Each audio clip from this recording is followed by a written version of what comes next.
Kelly, you found this? Yes, I did. The 10 most common sources of conflict in relationships. So I went through this, and I'm going to kind of do it out of order, and I ended up focusing on a few things other than those 10 things. So a study of 2,600 married couples from Britain, China, Russia, Turkey, and the U.S. found the most common sources of conflict. Drum roll, please. Huge surprise here. Not really. Division of labor inside the home, finances, raising children, and sex. And women were more likely to report problems than men. No way. No way. Man, these are our research dollars hard at work, America. All right, I want to talk about these 5 for a minute before I get to... I'll run through the other stuff. But I'm going to get to these 5. Division of labor. I'm going to get myself in trouble here, and that's fine. I feel like there's some truth telling that needs to happen here.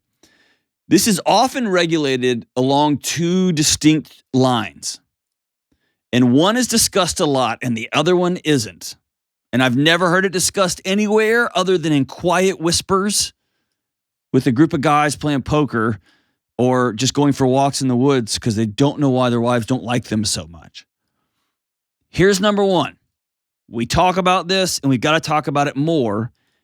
Women's roles at home, even with the vast acceleration of women into the workforce. I think this weekend it was 7 out of 10 college graduates are women. I mean, the scales have tipped so far the other way. Women are in the workforce. They're in higher education. They are, they're closing the pay gap. And women still take on the lion's share of household chores. And yes, I think it's because men don't see this as quote unquote their job.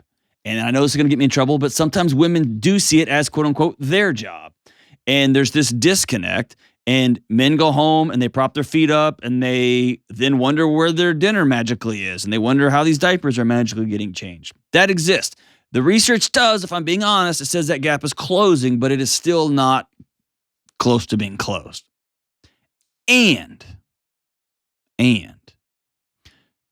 the other line is often one partner in a romantic relationship determines the benchmark for household chores, what needs to be done around here, and then criticizes or complains the other's not agreed upon standard.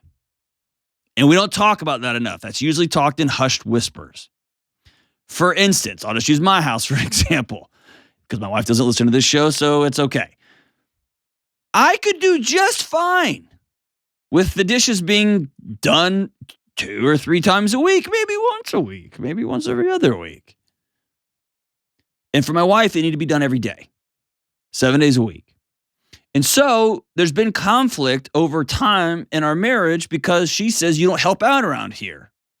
And I'm looking around suggesting there's no help needed. Those dishes will be fine. There's like 7 plates and 4 cups in the dishwasher. I mean, in the sink. Nothing's on fire.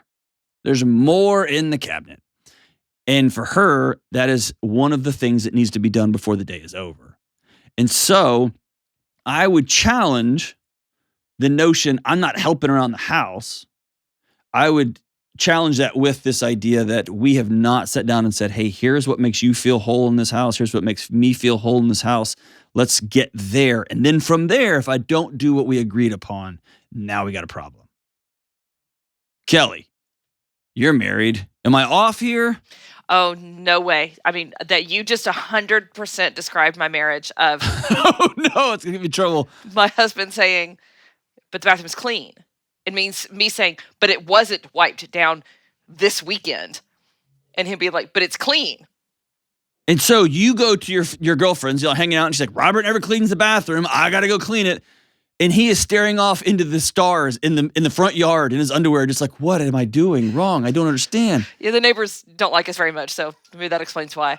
But yeah, because it's like, but to him, it's like, it's fine. Look at it. There's nothing and so anywhere. The issue here isn't a reported, he's not helping around the house. It's really, we haven't sat down and established what does clean look like. And you giving a little bit and being like, okay, it doesn't have to be sandblasted every other Saturday. And him, you're like, yes, it does. Every Saturday, not every other. Thank you very much.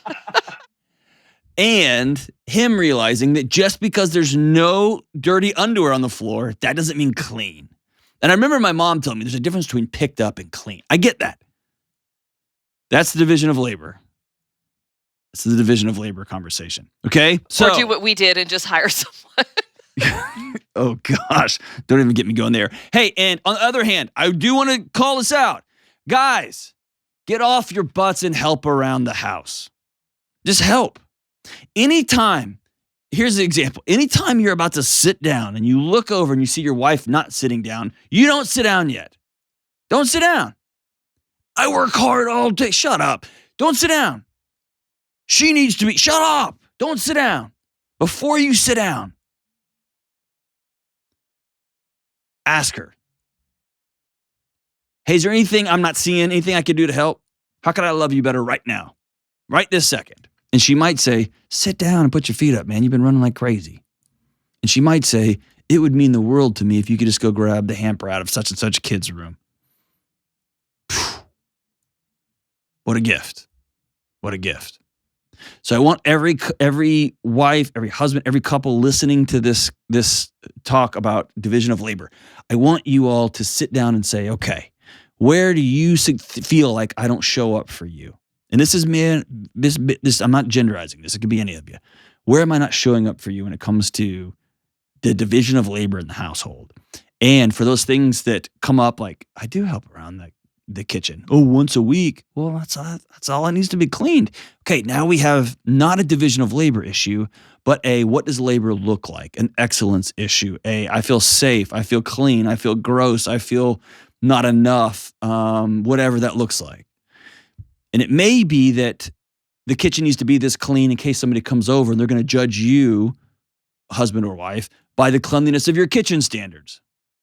And so if it's not up to that keeping up with the Joneses, someone may come over and judge me. So I'm going to blame him or blame her for not living up to this imaginary standard. You see how we get into this weird dance? So all that said, sit down and help each other out. The second one, finances. I think finances is less about money and more about a couple of things. Number one, control. Whoever controls the money controls the house. And it can be controlled in one of two ways. The very abusive, with significant correlation to physical abuse, the guy. And yes, I'm over-genderizing this one. You don't spend money without me. You don't go to the store by yourself. You don't do any, like, there's that kind of control. I run the money around here. And women can run the money. Like, I am the person in charge of the money. I'll give you an allowance. So I hear that. Or, hey, let me check with my wife to see if I can buy that. Man, that means y'all haven't talked. So there's that kind of control. There's also control. I just spend whatever I want whenever I want. I buy whatever. You can't tell me what I can and can't. There's that control too, which is madness. Also, finances is about worth. In our culture, when you ask the question, what is he worth? What is she worth? We define that not by relationships and not by who they're loved and who they love and who love them. We answer the question, what are you worth, with a number, which is a tragedy. It's a cultural tragedy. But that's what we do. And if my number is low, it's easy to begin to feel like not pulling his weight. He's not worth much. I'm married to a loser. And that goes both ways, both genders all over the place. And the third one, money is a really good indicator. You can look at how much you make right now and what your career trajectory is, and you can just push out 30 or 40 years and say, okay, this is about what our life's going to look like. And most of us don't like to live in that reality. So money tells you who you are and what you find valuable, how you spend money. And so couples need to sit down and say, hey, where are we going? What do we find valuable together in this life we've chosen to make together? It never ceases to amaze me as long as I live. People will create humans together. They'll share DNA, but they won't share a checking account. This is my money. This is his money. This is her money. I can't think of, other than just outright abuse and infidelity, I can't think of something that's more divisive in a marriage. If you have to protect your own money, you shouldn't get married. because you're not all in. You're mostly in. And mostly in doesn't work in marriage. All right, that could be a whole other conversation. Real quick, raising children. I want to do it like this, or you want to do it like that, or my mom did it like this, or this is how I was raised. Kids are the new parent scorecard. It's the report card for parents in the 21st century. Everyone's got steps and tips and tricks instead of focusing on your relationship with each other and focusing on your relationship with the kids. That's a whole other conversation. But there's something about saying, okay, when this kid is 25, what do we want for our child? And I would start that conversation. Number one, I want my kid to want to come home. Why do I start there instead of I want my kid to be successful? I want my kid to be a Fortune 500 CEO. I want my kid to be married well. Because everything for a child is rooted in the attachment relationship with their parents. Everything. So whenever I think about my son or I think about my daughter, I push out to the age they're 25, and I hope wherever they are, married, kids, single, in the military, a roofer, getting a postdoc at Stanford, whatever. Number one, first and foremost, want them to know, oh, dude, there's a safe place I can always go. There's two people that are rooting for me, no matter what. Raising kids, about relationship. Fourth one is sex. We talk about this all the time on this show. Sex means everything in our culture, all of it, all at once. It's the most wild twist of fate, but here we are. I'll blow past that one because we talk about that a lot here. I want to touch on this because it's important. Women are more likely to report problems than men. As Esther Perel has reported, as women have entered the workforce and earned economic independence, divorces have spiked because women no longer have to take abusive bum husbands. They can just leave. And throughout history, that has not been possible. And now you see it happening all over the world. Women are demanding more, and I want everyone to hear this. This is good for everybody. Everybody. And I love what Terrence Real says. The world of relationships has changed radically. It's exploded. Women have been lied to that they're all they need. You can do this all by yourself now. Now that you are economically independent, you need nobody. Their careers and independence will complete them and save them. This isn't true. This is bearing itself out in the mental health literature. And men just want to go back to the way things used to be.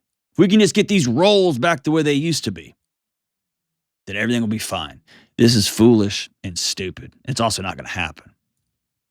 What has to happen is a total rethinking of marriage and relationships and attachment and connection. This is why I do this show, is to paint a new picture of what life can look like when two people get on the same page and say, let's ride or die and let's do this thing right. And we don't have a roadmap because this isn't how our parents did it. It's not how their parents did it before them. Terrence Real says women are unhappy in their marriages because they want men to be more relatable than most men know how to be. And men are unhappy in their marriages because their women seem so unhappy with them. I think that's so powerful. Women want a co-earner and a parent raiser and a co-partner and a somebody to share their dreams with, or someone to talk with, and someone to be romantic with. And most men don't have all those skills. That's all they are. They're skills. And men just want to know why their wives don't like them. Like, why don't you like me? And I don't know how to ask that question, so I covered up with beer and football games and loudness and whatever other thing I decide I'm going to crank out into the world. So let's create a world where men can say, hey, I feel this thing, and then I'm going to go do the next right thing. And women can say, I feel this thing, and then I'm going to go do the next right thing, and we're going to do the next right thing together.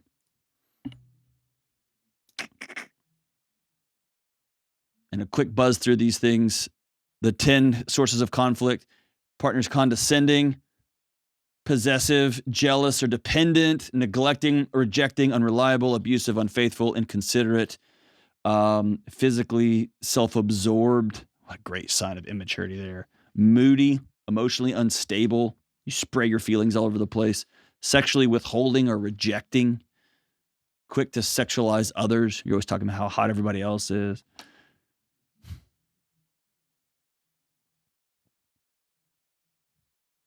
Some of you are listening to this and you're like, I don't know what to do. Here's a great place to start. If you're like, oh crap, that's me. Great place to start. Get a babysitter. Take your significant other out, male or female, I don't care. And start the conversation like this. I'm sorry. I made you a project. I made you my dad. I was trying to be your mom. I thought complaining and nagging or avoiding and not participating was the way I could get through life, and I don't want that anymore. I want you and I to build something bigger and greater, and I'm going first. I'm sorry. I don't know how we get to where we're going from here, but I'm committed to ride if you are.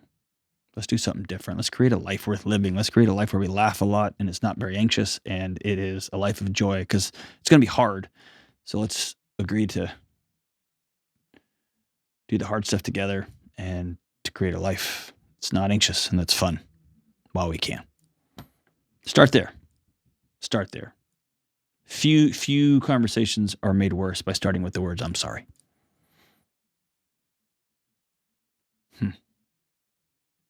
Let's minimize conflict if we can.